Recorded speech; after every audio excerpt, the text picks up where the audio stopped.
Уважаемые коллеги, именно так мне хочется обратиться к вам. Сегодня действительно такой теплый, знаменательный день, такое волнующее событие.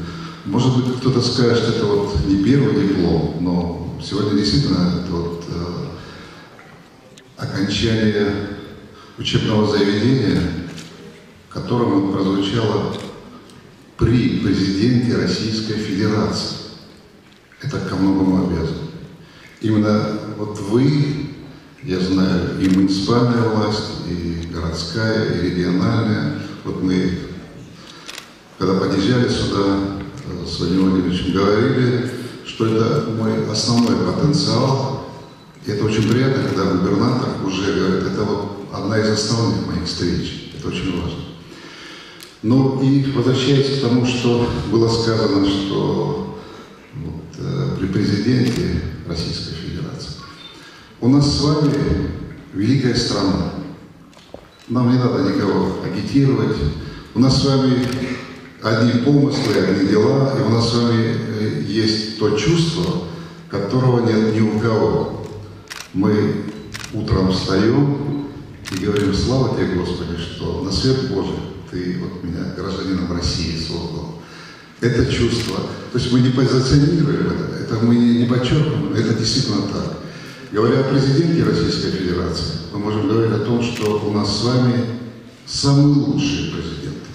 Я это говорю не потому, что я являюсь его представителем, а потому что есть очень много стран. Такие конкурентоспособные страны есть, инновационные страны, которые позиционируют себя там главными, которые считают себя мастерами, остальные там все подмастерья. Но у них нет вот такого национального лидера, как президент Путин, как у нас.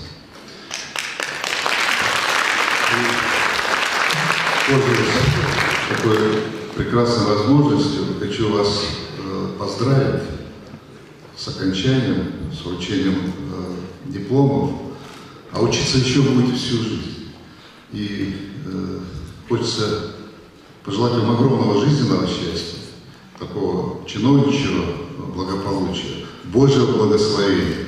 И возвращаясь к тому, что уже было сказано, что вам придется еще учиться и учиться много раз, да, хочется вспомнить вот слова: трудитесь, учитесь, не будет победам конца, коль дружбы незримые нити прошли через наши сердца. Они у вас прошли, потому что вы все вместе, потому что мы все вместе, каждый на своем месте, но мы вместе с нашей страной. И сегодня вот, очень важно, вот, консолидирована Орловщина, у нас, как и Россия, она одна. Губернатор один, председатель Заксобрания, даже каждый из вас целый мир. И вот когда мы все вместе будем, а я думаю, так и будет, и вот я знаю, что, вот, что хорошо сегодня прозвучало, вот на Орловщине нет экскурсов в историю, не нужно. Здесь вот руководство взяло курс на то, что вот, взять самое лучшее на вооружение и идти вперед. А без вас никто ничего не сделает. Вам удачи, всего самого доброго.